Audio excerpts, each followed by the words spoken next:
Eyes of Minnesota sports flowing in their veins. Mackey and Judd on Score North and ScoreNorth.com. I'll give you a dark horse team that I think makes sense because I think they can use some help on draws. Even though he doesn't play a lot of center anymore in Philly, he's still one of the best in the league at winning faceoffs.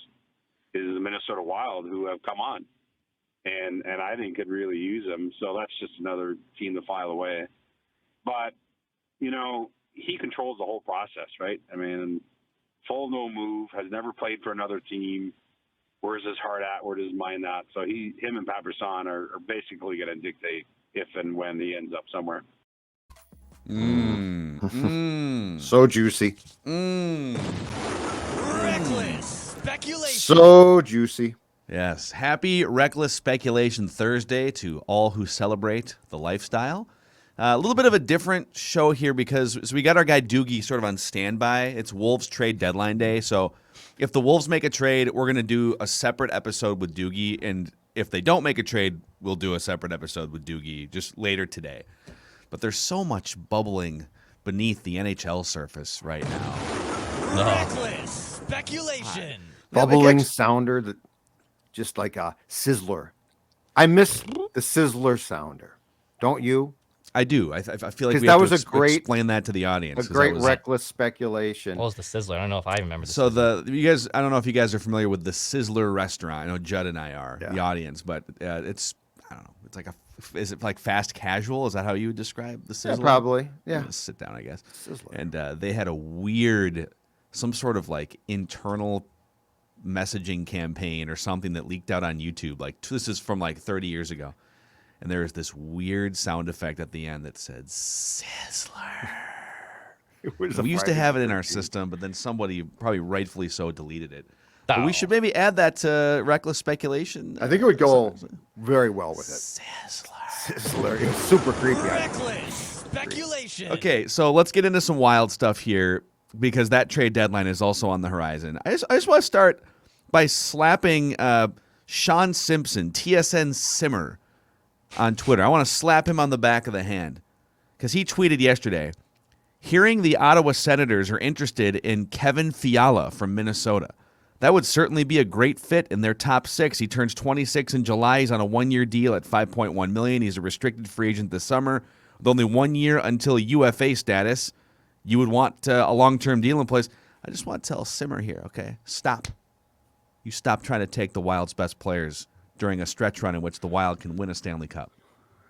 Simmer needs to simmer down a little bit. Sizzler, simmer. I really don't like the fact that he's bringing up what clearly appear to me to be a summertime trade options now too. Like the trade deadline, March 21st. Okay, so let's keep our eye on the prize.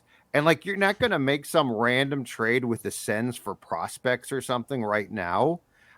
So let's just wait. Like, there's plenty of we need all of the off-season reckless speculation that we can possibly get. So I love that. But let's wait till then. Is he floating this as a possibility for now? Which I don't think would make any sense for the Wild. There's no way they would make this trade now. Dex, I went through the list of play. There's no trade I don't think that you can make with the Sens right now that would cause you to trade Fiala to them until the season's done. I mean, what's his name? Pierre Maguire, who is now the head of VP of hockey operations in Ottawa. He was at a Wild Sens game about a month ago now, 3 weeks back, to do some little trade shopping and with the GM. So they were doing some scouting, I should say, not some trade shopping, but doing some scouting. Yeah. And Chris Tierney's name on the Ottawa Senators has been someone who's been floated about to the Wild. And Chris Tierney's a nice bottom six dude. He has 40 career playoff games. But you get Chris Tierney for a fifth-round pick. Like Chris Tierney's not going to... He's better than Freddie Gaudreau, but he doesn't necessarily move the needle. He'd be like the equivalent of getting a seventh-inning reliever in a playoff series. There's a high-leverage guy, there's your second-highest leverage guy, and then there'd be Chris Tierney, who can get you maybe a situational out, right? He can win some nice draw. He might be Sam Dyson, but doesn't hurt cats. He's kind of the same guy. Knuckles, you know what? Simmer's problem? False start. False trade speculation start. That's what we got there. We don't need that. I mean, they do have like Drake Matheson and Josh Norris are two young centers that are racking up a ton of goals and points for Ottawa. But I mean, Ottawa's not good right now. But trading away legitimate top 6 centers is not an idea that I would be running with. So unless you get maybe one of those two back, I could listen to the Fiala rumor. But in general, no, don't you dare touch my beautiful number 1 boy, Kevin Fiala. Okay, so I think we all agree Simmer needs to simmer down. The Wild should not be trading Kevin Fiala. So now I bring your attention here on this Reckless Speculation Thursday to a Bleacher Report roundtable from yesterday by the Bleacher Report NHL staff. Now, I don't know if that's just like 2 random dudes or if it's like 10, but it's the Bleacher Report NHL staff, and the article is entitled, "Where Should Claude Giroux Be Traded? A Roundtable."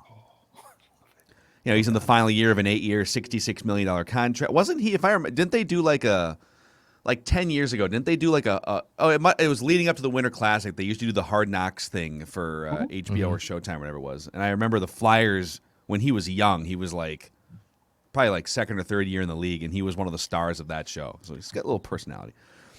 In the final year of an 8-year, $66 million contract, he signed back in 2013. You know, the Flyers are sitting near the bottom of the conference standings. He has a no-move clause, can dictate, as you heard off the top of that clip.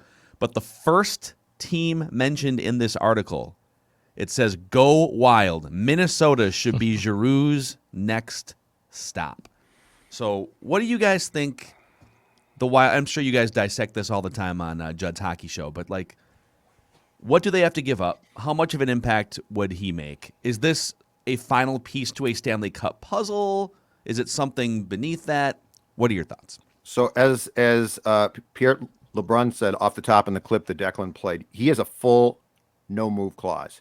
He's with a bad team. He's in the last year of his contract, so it behooves him to move, but he has full control of, I'll go there, I won't go there, okay?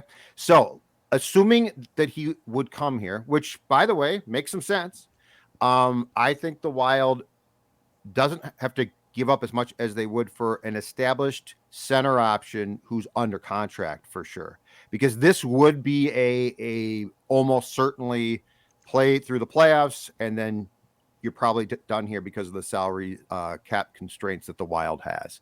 That being said, it's my opinion that you would probably have to give up a high draft pick. You would probably have to give up a prospect or two, and Dex and I addressed this on JHS a couple days ago after the Jets loss. When people thought I was panicking, I was not. I was just talking about the fact that game felt like a playoff game and sort of exposed where some problems might lie. I heard you calling for a rebuild, but reckless speculation. Walk it back all you want. I am always in what could go wrong mode because I am always searching for championships.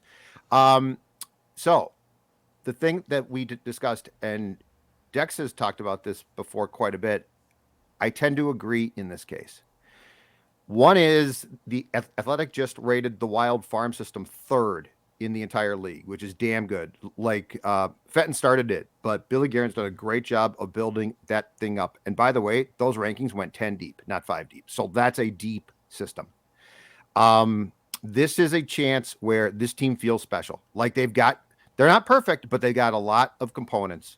In a playoff series, they are going to need a center who can, as LeBrun said, win draws, provide a veteran presence. And it's very important to find the right guy to fit into the room right now, because this team works as far as the chemistry goes. Giroux is a captain with the Flyers. He gets that. I think that this is a time where going back to Phil, your comparison for a long time now to the Cliff Lee trade. Aaron Hicks. No. You don't understand. I'm not saying that the Wild should give up a top 3 prospect, but I am saying I would give up a high draft pick and a prospect or two to make this work, because I don't think there's any damn guarantee that you can say, well, we're not going to make the deal this year, but just wait. We're tired of waiting. And there have been some teams where I would say, don't do that. That's a mistake. This is one where I would say, do it. You've got a chance to make a run. The beauty of having a top 3 prospect in the NHL is you now have a luxury at your hands. You have a surplus. And Claude Giroux is a former captain. He's someone who I think Billy Guerin has a lot of respect for. Guerin's not going to make a trade for the sake of making a trade. He's not going to pull a Fletcher and just bring someone in because this team needs a little bit of size or oomph to get through in the playoffs. If you get Claude Giroux, I mean, you're talking about a bunch of playmakers that can roll and can go toe-to-toe with Colorado. On the contrary, Emily Kaplan of ESPN said that Colorado could be the team to watch for Claude Giroux. And if Claude Giroux goes to Colorado, just concede on it. Like I don't mean to say wave the white flag, but my God, Colorado would be terrifying with Claude Giroux as like the 3rd best center on that damn team. But if you're the Wild, I would 100% give up a first-round pick. I know they haven't given up many first-round picks since Bill Guerin has gotten here. But if you give up a first-round pick, and let's call it Adam Beckman, who had a really nice prospect camp and is honestly, I think, like the 10th best prospect on that list that the Athletic provided. But he provided some scoring touch. He's playing well in the AHL. If you're willing to give up a first-round pick and Adam Beckman for that, I think that's where a conversation starts. And if you're a Wild fan and you're saying, well, I don't want to give up draft picks, I don't want to give up Adam Beckman, you can't just get Claude Giroux for pennies on the dollar.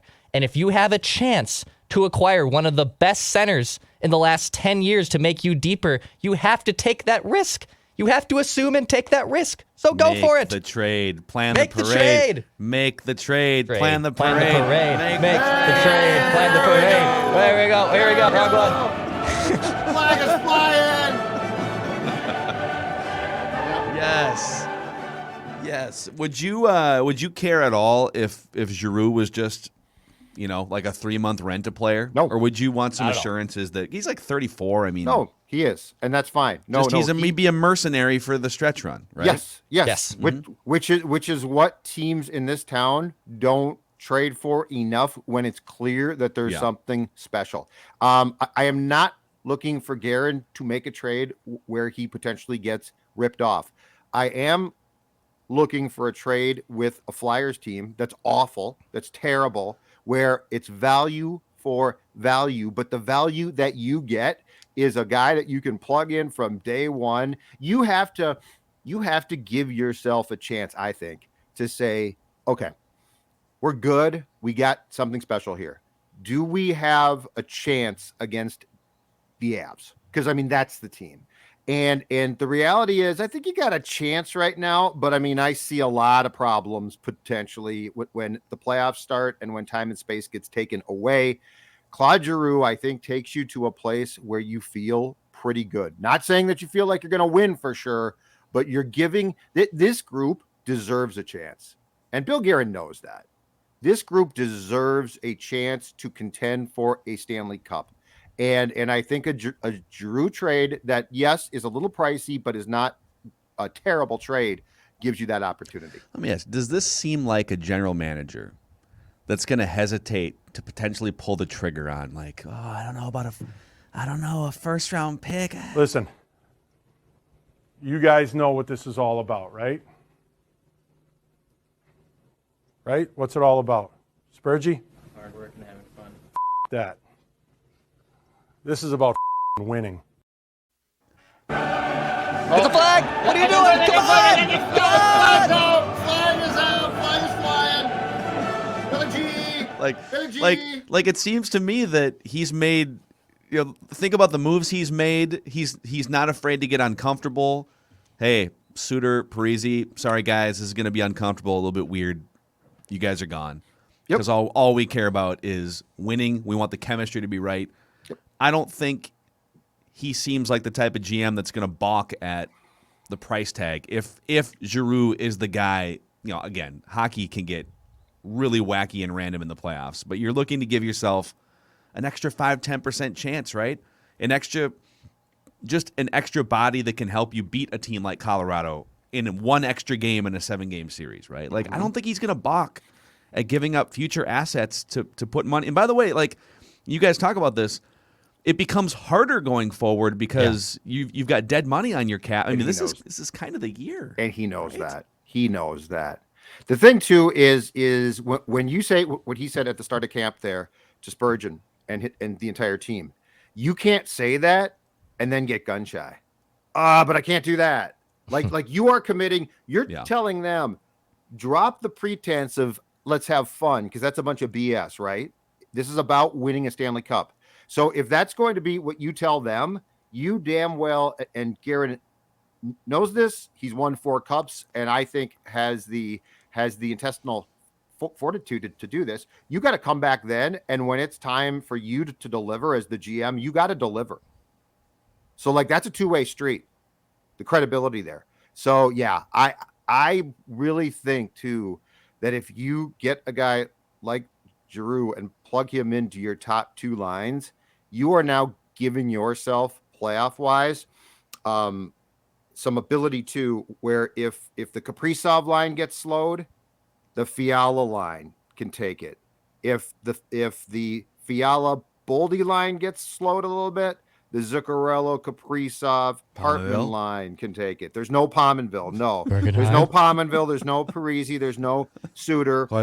I watched him play for the Stars last night. Thank God he's gone. So, yeah, I think that this reckless speculation, by the time that we hit the deadline, the afternoon of March 21st, I think it's going to turn into reckless speculation to real delivery of the goods. But to what extent? I mean, obviously, this is, it's one thing to be willing to pull the trigger if you're Bill Guerin, but then it's another thing to get Claude Giroux to waive his. I mean, Claude Giroux dictates this, right? Everything. So if there are a small handful of teams all making offers, it doesn't really matter what the offers are. If he only green lights a trade to one of those teams, it's out of Bill Guerin's hands. So, as you guys look at the potential teams that could make this trade, what's the likelihood that he would want to play for Minnesota? Right now, I would probably put it low. I would put it under 50%. So if you're looking at Colorado, that would be, I think, his ideal destination. They're built now. They're ready to win a cup. Giroux's been to a cup before with the Flyers, but, I mean, he's 34 years old. He knows his time's not as spry as it used to be. But this is where I think also having Bill Guerin helps. If it was Paul Fenton or Chuck Fletcher, funny enough, who is the GM right now in Philadelphia, running the Wild, there's no way in hell one of those two can go to the poker table with Giroux's agent and say, why don't you come to Minnesota? We have all this laid out for you. This is where Guerin's experience as an executive and a player, I think, does pay dividends. Guerin, when he was a player, was someone who, when he was tailing off towards the end of his career and he went to Pittsburgh, he wasn't the player he was, but how can I help Sidney Crosby and Malkin get the most out of that entire team? How can I be a role player? I can't be the guy anymore, but how can I still help that team? And Giroux isn't at that point in his career where he's not playable and he's not contributing offensively yet like Bill Guerin was when he went to Pittsburgh. But having Bill Guerin at that negotiation table can, I think, sway someone like Claude Giroux, who's probably right now on February 10th iffy of the idea of, do I really want to go to Minnesota? Is that really the best chance for me when I could potentially go to Colorado? But I think having Guerin in that poker table discussion is a huge advantage. You can swing them. I'll throw this out too. There's just kind of digging through some of the reports here. The other two teams I keep seeing linked to Claude Giroux, and some of this is reporting, some of this is just like, educated speculation. But Reckless speculation. The Boston Bruins, who are kind of a fringe playoff team right now. They've played fewer games than a few teams above them in the Eastern Conference. Yep. But they're like, Boston's a good team, but they're not a lock yet. Correct. And then Calgary is another team. It's funny because Calgary is another one of those teams that's played like way fewer games than the teams they're chasing in their own division. They have the third best goal differential in the Western Conference. I don't know if Calgary's, I feel like, kind of an afterthought in some of these discussions because it's not a big American market like Boston. It's not the state of hockey, Minnesota, Colorado, right? But, like if you're Claude Giroux and let's say Colorado's out, because I think that's kind of the no-brainer. If you want to win a cup, you probably go to Colorado. But if it's Wild versus like Calgary or Wild versus Boston, I think the Wild have a chance in that discussion. Definitely. And I think the key too is because Claude has been with the Flyers for so long. I think part of it too is hockey players, especially like that, are ordinarily such team-oriented, loyal guys that I think if you're Fletcher there now, if the Wild is clearly offering you the best package, you got to go to Claude and say, hey, dude, we are in dire straits here. We need help. And this package that we're going to get for you is superior or better than what Boston is offering us. So I would use that as well. So it's going to be expensive. My point is, I just don't know if we're going to be sitting here a year from now or 2 years from now when this franchise is far more cap strapped and saying, I think this team can win a cup. I'm the first to say when I don't think a team has a chance. The Vikings should do this. I mean, if they win a few more, if they just won a few more games, they're a good team. Zim's gone. I'm like, no, they really weren't. Like quit with that. You're kidding yourself. This Wild team is good. Like, it's a real team and it's got a real chance. And I think that we would, if they don't do something, I think we're going to look back on this a lot like that, 2010 Twins? And the 2017 Twins, and the 2019 Twins, and the 2006 Twins, and the 2004 Twins. Well, but if you go get Sam Dyson, give me a break. We got Sam Dyson and Sergio, and that's okay. Those are add-ons. But what did you do to significantly upgrade your team to beat playoff teams? Mm-hmm. And so I think that if they don't make a trade, Guerin, the team, and the fan base is going to look back and say, that was an opportunity that I don't know is just going to be on a regular repeat mode for the next 2 or 3 years. Did you guys know, by the way, the Twins haven't won a playoff game in their last 18 tries? They're 0-18 in their last 18 playoff That's games. Impossible. That is crazy. No, that can't happen. Yeah. Did you know that they have leaned on Randy Dobnak and Brian Dunsing in playoff games against the Yankees because they failed to acquire I wasn't a top-of-the-line there. starting pitcher at the trade deadline? Uber driver. I wasn't there for that at all. I didn't hear that. So if it's not Claude Giroux, are there any other needle-moving potential acquisitions that you guys could see? Are there any goalies out there?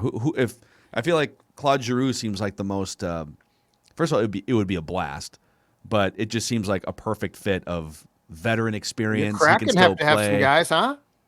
You tell me. Your Kraken are terrible. You want to ask me to name 3 Kraken players? I love your Kraken. I love that team. That's a great expansion. It's a great arena. I'll give you that. It's a great. The Hockey Whisperer has focused on one team right now, even though he's based in the city of the Kraken. He lives like half a mile away from the arena. He does. The Hockey Whisperer has been to you might want to drop in Climate Pledge. Check them out for us. The Hockey Whisperer has for a couple entertainment shows, but not for an actual hockey game yet.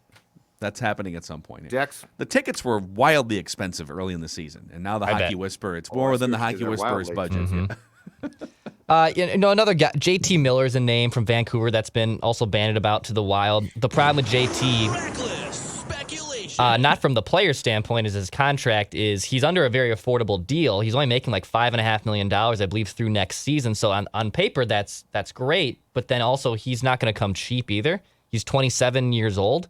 And you'd probably have to part with Fiala to probably do so, plus significant more draft capital to make a trade like that happen. Team control, yep. Yeah, and so the team control kind of makes things a little mucked up there. Thomas Hertl was someone from San Jose that I was throwing out a year ago, or even this summer, that maybe you could potentially go get. But the Sharks look like they're actually not going to be horrible, so they can turn things around quickly. And I don't think they're going to be eager to move someone like Thomas Hertl, who spent his entire career there and loves San Jose.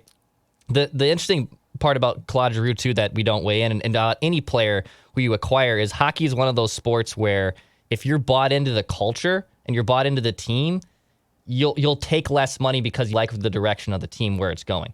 I mean, they got Joel Eriksson Ek for a steal when you really look at it. They've gotten Ryan Hartman to somehow agree to a $1.8 million deal, and the dude's going to be a 30-goal scorer this season. Under the table. They learned from Glenn Taylor. Just no paper trail. Wink, wink, wink, wink contract in Bill Guerin's drawer. Yes. So I think that part of the discussion, too, because I think Greg Wyshynski, who's come on with us before, too, he's mentioned that where it's not like baseball or basketball where when trade deadline moves happen, they're going to then go to the open market at the end of the season and cash and look for the biggest deal. Where hockey players, they tend to buy into where a team is going and will take less money. So that also is a fun part that we have to consider when you are acquiring someone like Claude Giroux. Yeah.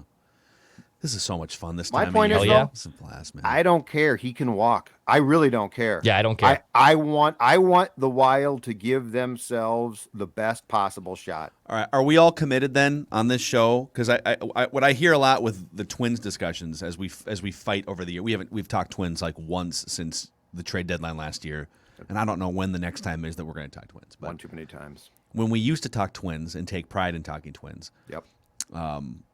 we used to don't worry about your top prospects. Don't worry about like Royce Lewis hasn't played a game. I think Royce Lewis is going to be good, but you have to make those trades. If you can win a championship now, you have to be willing to make those trades and be fine if those prospects turn into awesome players going forward. And you might whiff. I think there was a time, there's been a couple teams in baseball where like top prospects will be traded for rent-a players, and then you'll lose in the first round of the playoffs, and now you've lost like 3 of your best prospects. Sure. You have to be okay with that. Yeah. So can we make a pact on this show that if they trade a first-round pick and a good young player for Claude Giroux, and then they get bounced in the second round of the playoffs, and Claude Giroux goes somewhere else or back to Philadelphia for next season, Sure. I'm okay with that. Yeah. Full disclosure, I said this before. I am not going to trade my top 3 prospects, but you don't need to. That's why I'm not going to make a trade for a guy with team control who I have to give up Rossi, Boldy, or Wallstead. After that, though, that's what makes this great. You've got a franchise that was ranked 3rd in the entire league among prospects and goes 10 deep. Will I give up a top 5 prospect? Absolutely. Yes. I'm hanging on to those top 3. But in a Giroux trade for a guy that I can get the rest of the season from and the playoffs from, I will trade you prospects 4 through 10 in some form, 1 or 2 or a draft pick as well. So yes, I just don't want us to be talking about the 2021-22 Wild in a couple of years and again be lamenting the fact that, oh man, and here's the thing too, don't do a Martin Hansel trade. Now, I don't think Bill Guerin would, but we also do these in this town, and hell, the Twins love this one. That second tier trade, well, we'll bolster her a little bit, right? Like, we'll go get Sammy Dyson. You don't understand. Make a move that at least makes you appear all in. Not we got a 4th line center and he's going to help us a lot. Actually, he's not going to help you a lot. He might help you a little bit. To that point of the prospects, if you can get Thomas Hertl and San Jose says, we want Jesper Wallstead, I'm not saying no. Here's the thing, though. Here's the thing. Your goaltenders in the NHL take like 5 years to develop. They take forever to develop. And once they're there, as we're learning with Kaapo Kähkönen, you don't know if they're ever going to work out. So I know Thomas Hertl is a number 1 center and can help me with size and go toe-to-toe with Colorado. I'm not worried about in 2027 if Jesper Wallstedt's my number 1 goaltender, if Thomas Hertl helped me compete for a Stanley Cup in the present. That's what I care about, and I can totally get down with moving him. And if I was not descending into cap hell, I'd be more open to that train of thought, but I'm telling you, there's a guy on the market right now in Giroux who I can make a trade for, and I don't have to trade Wallstead. And plus, I think that the Sharks' asking price would make you feel by the end of the trade ripped off. And Guerin's not going to get ripped off, but he will make a fair trade. And you can make a fair trade. I'm not implying that teams should mortgage their future. I am saying that there is somewhere between what the Twins do, which is, we can't, no, not him either. No, we got a guy in high school that we like. We'll draft him for you someday or something. There's a happy medium between that and getting pillaged. And I think the Wild knows how to get there. Bill Guerin's a smart dude. I think that they will, but I don't think that this is one of those opportunities or teams where we think, well, this team's got a chance, and a realistic person's like, no, this team has no chance, which was like the Vikings. Make the trade, plan the parade. Make the trade. Yep. Trade. Parade. Can you imagine the Cup parade? Oh, I'll be. Me and Surly Fury. I'm not coming into work that day. As you take a sip out of your Stanley's mug. My Stanley's mug with the Stanley Cup at the bar, the Stanley Cup at Surly Brewing Company, and we got Declan. I love Declan says, "I'm not coming into work that day, dude. You wouldn't show up for 2 weeks." I wouldn't. I would use all my Who are you Here's kidding? the fun part. The fun part is there's a big Goff family vacation that's happening mid-June. It's our first big family vacation we're doing in 3 years. You should hope you right don't around the Stanley Cup. You should hope so you if don't it's have to go. wild Tampa Bay, I'll be in Tampa Bay, ready to plan that parade. Ready to be hanging out with the Wild, getting hammered in Tampa Bay, baby. You gotta be I'm working smarter, not harder here. Okay? Just don't take vacation right in the middle of NFL free agency. That won't happen again. That's not that. There's no vacations planned for March. That you also not be gone. Yeah. We'll plan that as we get there. But if I'm in Tampa Bay, we'll figure it out. Yeah. We'll bring in a 14th producer. I'm Jimmy Butler. You need me. Hey, shout out to Federated here too for helping fuel this reckless speculation on the show here. Federated is all about what's kind of like what the Wild are trying to do. You already have a really good business. How can you get to that next level? And Federated's all about helping you do that as a business owner through risk management, tools, resources, people. Federatedinsurance.com to find out more information. And remember, at Federated, it's our business to protect yours. So reckless speculation. We're gonna wrap for now. We're giving you kind of an abbreviated Mackey and Judd here because we will catch up with Doogie once we know what the Timberwolves are or aren't doing on deadline day here.